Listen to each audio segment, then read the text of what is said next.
Hello there, Sagittarius. Thank you for stopping by for your for your weekly tarot forecast for the week of July 13th through the 19th.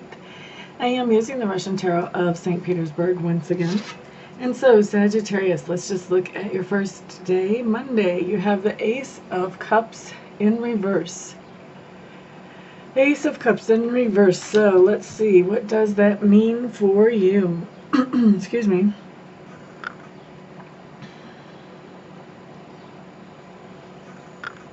Feels to me like you are going to be doing something that's going to cause somebody to show some real appreciation for you as a person. So this would be, excuse me, trying to think of some good examples of that. But this would really just, in general, this would just be coming through for somebody in a situation when maybe they didn't expect you to come through, and so it's surprising to them. But it's going to be a situation where you really cause them to have some gratitude, and it sort of renews their faith in the whole human race, not just yourself. So I see you doing some kind of really nice act of kindness on Monday. Now on Tuesday, what we have showing up is we have the Three of Coins in reverse.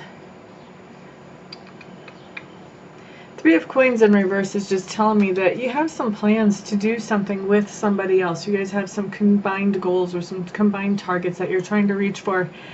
And feels like there are some setbacks or some delays that happen with that on Tuesday. So maybe if you had like band practice on Tuesday, maybe somebody can't make it to band practice for some unexpected reason. And so that would be set back or rescheduled till the next week or a couple of days away or something like that.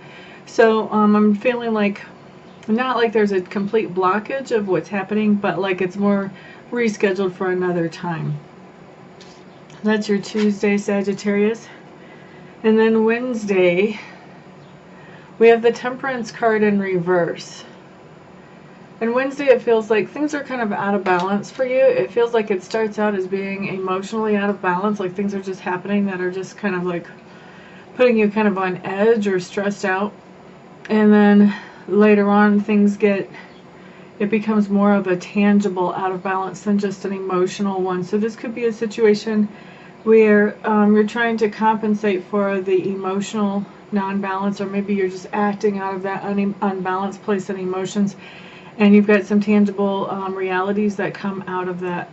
So let me think. I'm trying to think of a good example of what I mean here.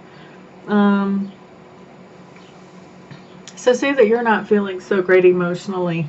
Something has tripped you off in the morning, and so you come home and you're around the kids, and then one of your kids says something that, you know, you've just kind of had a long day and you're tired and it just doesn't take much to push your buttons right now.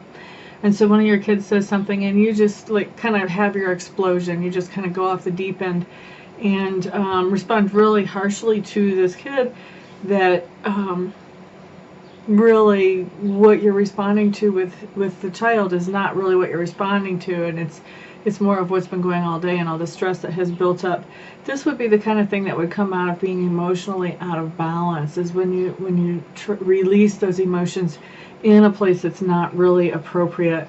So that's kind of what I'm feeling coming in for you, Sagittarius. Like you've just been kind of holding on by a thread all day, and then by the end of the day something happens to where you just, all those emotions just come out. So that's kind of what I'm seeing. So basically, the good thing about having these readings ahead of time is you can kind of prepare for what's going on.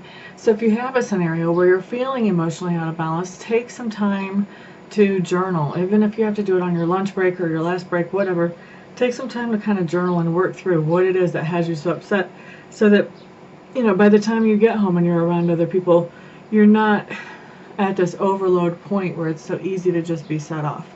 So that's the thing, you know, I mean, these readings, I mean, you can take them as really negative if you see all this negative stuff coming up, or you can take them as a heads up of, okay, I have free will, and with free will I can change any outcome.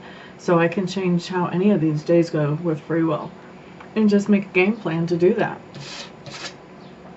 All right, so Thursday, what we have coming up, Sagittarius, is we have the Justice card. Now the Justice card comes up a lot of times for people who have situations that are going to court, and it can also come up in a situation where maybe somebody is judging you in the family or in the workplace. And when the Justice card comes up right side up, what that means is that whatever the outcome is of this decision or this situation, that it's a fair one. So if you have been behaving in ways that you know are filled with integrity, then you can expect that the outcome will be one that goes for you and in your favor. However, if you have been acting with less than integrity, the outcome is still going to be a fair outcome. So if you haven't been acting with integrity, then you're probably not going to like the outcome so much. So that's Thursday. There's a fair outcome coming up on Thursday for you. Now, Sagittarius, Friday, what you have showing up is the Magician in reverse. The Magician in reverse is the trickster. He's the illusionist. He's somebody who, well, let me put it to you this way. Whenever I looked up the definition of magic a few years ago, I found two different definitions. One definition was doing something that was not explainable with the help of supernatural aid. Okay? The other definition of magic is illusion. Illusion. So, whenever I see the Magician right side up, I think of somebody that is able to manifest things because they understand spiritual rules and laws, and they also have spirits that are assisting them. Okay? But when I see the Magician reversed, what I think of is more the trickster, somebody who is creating illusions. So this is someone who is probably deceptive. If not actively deceptive, then they don't mind leaving out little bits and pieces of information whenever they're talking to you. So this is someone who kind of creates the idea of how of things being a certain way in order to benefit themselves and in order for other people to see them in this certain light that is not necessarily accurate. Okay, so we've got somebody like this showing up in your life on Friday, Sagittarius. So you just want to be careful about somebody who might be weaving a little web of illusion. You just want to kind of keep your eyes open and be thinking about, you know, as somebody is talking to you on Friday, are the facts adding up here? Because if the facts aren't adding up, then chances are there's probably something going on that they're hoping you're not going to figure out. Okay, so Saturday, what we have coming up is we have the Seven of Clubs. Seven of Clubs talks about taking a stand for yourself. So this is a situation, whenever this card comes up, it typically comes up when people have a hard time standing up for themselves. Maybe they are just too polite, or maybe they don't want to hurt anybody's feelings, but at the same time they're going through some stuff too, and they need to take care of themselves, but they don't really know how to do that. They've never really seen that modeled for them well. So just by seeing the Seven of Clubs come up, Sagittarius, tells me that you're not used to having to take a stand for yourself. But on Saturday, you're going to have to basically set some boundaries with somebody or a group of somebodies and tell them, this is all that I am willing to do. And you can tell them why, but you don't have to. But it's time to definitely take a stand for yourself coming up on Saturday. Now, Sunday, you have the Emperor showing up for a lot of you. What I'm hearing is this is your father is visiting on Sunday. That was the first thing that just popped in as I looked at this card. Okay, so some of you are going to be receiving a visit from your father. Depending what your relationship is like with your father. For some of you, this is going to be a very good thing. For some of you, this is going to be a very trying thing. So it's everywhere from the beginning to the end. The full spectrum of the scale is how those interactions can go. They can be really good, or they can be really terrible. They're pretty much in line with the normal patterns. I'm not feeling like there's a lot of change in the relationship on Saturday or on Sunday when you see your father. For those of you who this is not your father, because obviously not everybody's father is actually still with us. So, interesting. What day is Saturday? Saturday would be the 18th of July. I don't know why, but for some reason what I'm feeling like is, even for those of you who are not being visited by your fathers who are here in body, I feel like those of you who your father is in spirit only, I feel like you're going to be receiving a visit from them on Sunday as well. So, What do you need to know about a spirit visit? Because I don't know that all of you have ever been visited by a spirit. So there are different ways that spirit can make themselves known to us, and if we don't know what we're looking for, then it can be kind of difficult to even acknowledge that we're being visited. But the first thing that you need to know is that when somebody steps away from their body, they become completely spirit, and when they become completely spirit, they are energy, and so they can affect anything that is energetic. So CD players I've seen affected, radios of course, TVs of course, lights of course, light bulbs. I've seen light bulbs popping. I've seen situations where light bulbs just go dim and come back up to bright again. Excuse me, I've seen lights that won't come on for anything. I've seen lights that won't go off for anything, no matter what the switch is set on. Anything electronic, anything, radios, CD players, TVs, computers. I've seen spirit mess with computers before. So that's the easiest way for spirit to communicate with us, because they are energy. It's easy for them to dink around with energy to get our attention. The other thing that you should know about when spirit visits is that, well, first of all, they are not limited to just using energetic means. They can also move things, they can make sounds, things like this as well.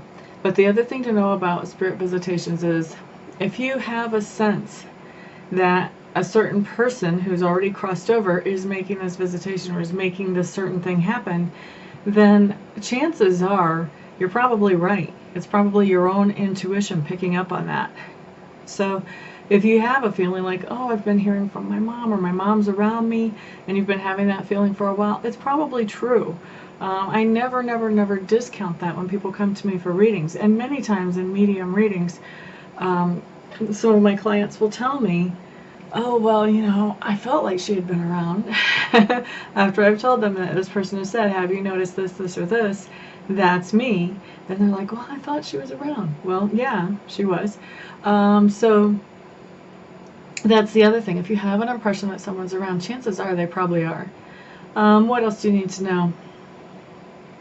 They can get certain songs to be played on the radio at a certain time. There's no such thing as coincidence there. That's total synchronicity. They can make certain messages show up, like maybe on roadsides or maybe on license plates. They can get messages through to you just about things that maybe only you and them would know what that secret message would be about.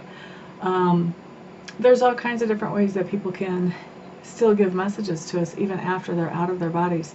So looks to me like on Sunday, everybody, if your dad is not here in the world, I think you should keep your eyes open for any messages your dad's may be sending through from the other side as well. And won't that be interesting? That's the first time I've got a message like that in one of these videos. So that'll be interesting to see how that manifests for you guys. So awesome. Okay, so Sagittarius, that is your week. For those of you who would like to schedule a private session with me, feel free to check out my website. I'm at amista.info, amista.info. Once you're there and you've checked out my services and you've decided that I am the best reader for you, all you have to do is contact me to schedule a session. And normally I do have a waiting list, but right now I don't have much of a waiting list. So this is a good time to schedule a session and be able to get in and actually get your reading pretty quickly if you want to do that. So thank you everybody for stopping by. I hope that you have a fantastic week. I'll see you all here next week. Peace out.